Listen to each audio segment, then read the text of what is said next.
Hi hello friends, welcome to my channel. ಇವತ್ತಿನ ರೆಸಿಪಿಯಲ್ಲಿ ಕಿರಿಕ್ಸಾಲೆ ಸೊಪ್ಪಿನ ಪಲ್ಯ, ಹಸಿ ಉದುಕ ಅಂದರೆ ಕೈಗುಜ್ಜು ಯಾವ ರೀತಿ ಮಾಡೋದಂತಂದೇಳಿ ತೋರಿಸ್ಕೊಡ್ತಾ ಇದ್ದೀನಿ. ಬಾಯಿ ರುಚಿ ಕೆಟ್ಟಾಗಂತೂ ಕಂಪಲ್ಸರಿ ಈ ಥರದ ರೆಸಿಪಿನ ಮಾಡ್ಕೊಂಡು ತಿಂದ್ರೇ ಮನಸ್ಸಿಗೆ ಸಮಾಧಾನ ಅಂತಲೇ ಹೇಳ್ಬೋದು. ಈ ರೆಸಿಪಿನ ಹೆಚ್ಚಾಗಿ ನಮ್ಮ ಚಿತ್ರದುರ್ಗ, ಚಳ್ಳಕೆರೆ ಕಡೆ ಮಾಡ್ತಾ ಇರ್ತೀವಿ. ತುಂಬಾ ರುಚಿಯಾಗಿರುತ್ತೆ. ಸೊ ಬನ್ನಿ ಹಾಗಾದರೆ ಈ ರೆಸಿಪಿನ ಹೇಗೆ ಮಾಡೋದಂತಂದೇಳಿ ಒಂದು ಸಲ ಚೆಕ್ ಮಾಡೋಣ. ನಾನಿಲ್ಲಿ ರೆಸಿಪಿನ ಮಾಡೋದಕ್ಕೆ ಕಿರಿಕ್ಸಾಲೆ ಸೊಪ್ಪನ್ನ ತೊಗೊಂಡು ಒಂದೆರಡು ಸಲ ಚೆನ್ನಾಗಿ ವಾಶ್ ಮಾಡಿಕೊಂಡು ಈ ರೀತಿ ಎಲ್ಲ ಸೊಪ್ಪನ್ನ ಸೋಸಿ ಇಟ್ಕೊಂಡಿದ್ದೀನಿ. ಈಗ ಮಾಡೋದು ಹೇಗೆ ಅಂತ ನೋಡೋಣ. ಈ ರೆಸಿಪಿನ ಒಂದೊಂದು ಕಡೆನೇ ಒಂದೊಂದು ರೀತಿ ಮಾಡ್ತಾ ಇರ್ತಾರೆ. ಸೊ ಇವತ್ತು ನಾನು ಮಾಡೋಂಥ ರೆಸಿಪಿನೂ ಸಹ ಸ್ವಲ್ಪ ಡಿಫ್ರೆಂಟಾಗಿಯೇ ಇರುತ್ತೆ.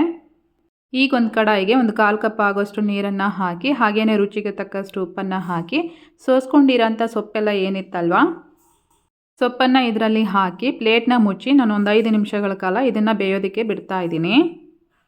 ಈ ಸೊಪ್ಪು ಬಂದುಬಿಟ್ಟು ಇವಾಗ ನೋಡೋದಕ್ಕೆ ತುಂಬ ಜಾಸ್ತಿ ಕಾಣಿಸ್ತಾ ಇದೆ ಅಲ್ವಾ, ಅದು ಬೇಯ್ತಾ ಇರಬೇಕಾದ್ರೆ ಅಂದರೆ ಬೇಯ್ತಾ ಅದು ತುಂಬಾ ಕಡಿಮೆ ಆಗಿಬಿಡುತ್ತೆ. 5 ನಿಮಿಷ ಆದಮೇಲೆ ಪ್ಲೇಟ್ನ ಓಪನ್ ಮಾಡಿ ಒಂದು ಸಲ ಚೆನ್ನಾಗಿ ಈ ರೀತಿ ಮಿಕ್ಸ್ ಮಾಡಿಕೊಂಡು ಮತ್ತೆ ಪ್ಲೇಟ್ನ ಮುಚ್ಚಿ ಒಂದು 5 ನಿಮಿಷಗಳ ಕಾಲ ಬೇಯಿಸ್ಕೊಂಡ್ರೆ ಸೊಪ್ಪೆಲ್ಲ ಚೆನ್ನಾಗಿ ಬೆಂದಿರುತ್ತೆ. ಈ ಸೊಪ್ಪು ಬಂದುಬಿಟ್ಟು ಆಗಲೇ ಹೊಲದಲ್ಲಿ ಫ್ರೆಶ್ ಆಗಿ ಕಿತ್ಕೊಂಡ್ಬಂದು ಮಾಡ್ತಾ ಇರೋದು. ಈ ಥರ ಫ್ರೆಶ್ ಆಗಿ ಮಾಡ್ಕೊಂಡು ತಿಂದರೆ ಸೊಪ್ಪು ಟೇಸ್ಟ್ ಅನ್ನೋದು ತುಂಬಾ ಚೆನ್ನಾಗಿ ಬರುತ್ತೆ.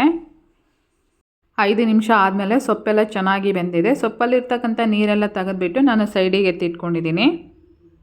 ಈಗ ಅದೇ ಕಡಾಯಿಗೆ ಒಂದು 2ರಿಂದ 3 ಚಮಚದಷ್ಟು ಎಣ್ಣೆನ ಹಾಕಿ, ಎಣ್ಣೆ ಸ್ವಲ್ಪ ಬಿಸಿ ಆಗ್ತಾ ಇರಬೇಕಾದ್ರೆ ಸಾಸಿವೆ ಮತ್ತು ಜೀರಿಗೆ, ಹಾಗೆಯೇ ಒಂದು 3 ಗ್ರೀನ್ ಚಿಲ್ಲಿ, 2 ಈರುಳ್ಳಿನ ಈ ರೀತಿ ಕಟ್ ಮಾಡಿ ಹಾಕ್ಕೊಂಡಿದ್ದೀನಿ. ಹಾಗೆಯೇ ಸ್ವಲ್ಪ ಉಪ್ಪು, 1-2 ಎಸಲಷ್ಟು ಕರಿಬೇವನ್ನು ಹಾಕಿ ಈರುಳ್ಳಿನ ಚೆನ್ನಾಗಿ ಬಾಡಿಸ್ಕೋಬೇಕು.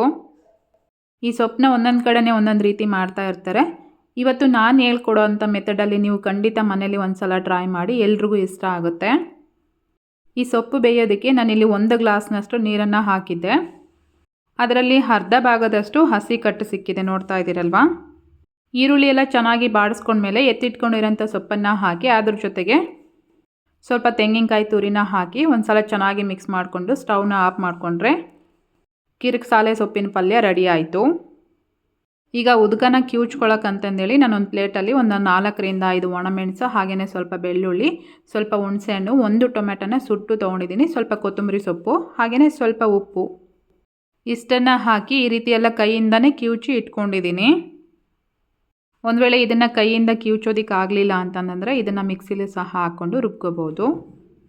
ನೋಡ್ತಾ ಇದ್ದೀರಲ್ವ, ಬಿಸಿ ರಾಗಿ ಮುದ್ದೆ ಜೊತೆಗೆ ಸ್ವಲ್ಪ ಪಲ್ಯ ಹಾಕ್ಕೊಂಡು ಉದ್ಕನ ಹಾಕ್ಕೊಂಡು ತಿಂತಾ ಇದ್ದರೆ ತುಂಬಾ ರುಚಿಯಾಗಿರುತ್ತೆ. ಸೊ ನೀವು ಖಂಡಿತ ಮನೇಲಿ ಒಂದು ಸಲ ಟ್ರೈ ಮಾಡಿ. ಇವತ್ತಿನ ರೆಸಿಪಿ ಇಷ್ಟೇ. Thank you.